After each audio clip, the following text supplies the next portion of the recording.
Hinugasan ko na yung mga baboy. Tingnan natin. 2 kilo to. Apaksiyon natin para siguradong walang lasa. Tingnan natin yung suka paumbong.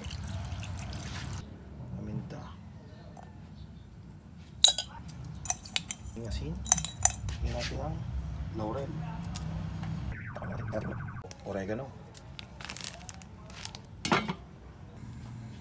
Nakakulo na. Tsaka natin.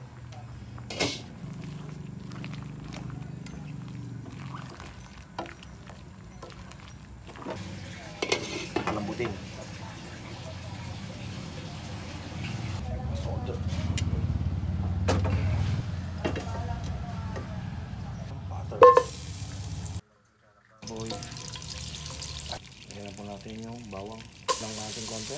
Brown. Lagyan na natin sa bawang. Lagyan natin ang kamatis.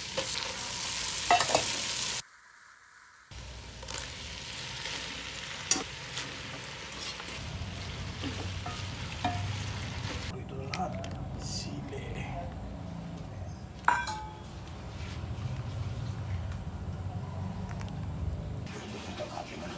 Hindi ko na nga pala pinakita yung dugo. Baka kasi matayin kayo. Kaya luto na yung pinakita ko. Lagyan na natin yung kamyas. Yung twist. Luto na po ang ating dinuguan. Tara, kain po tayo.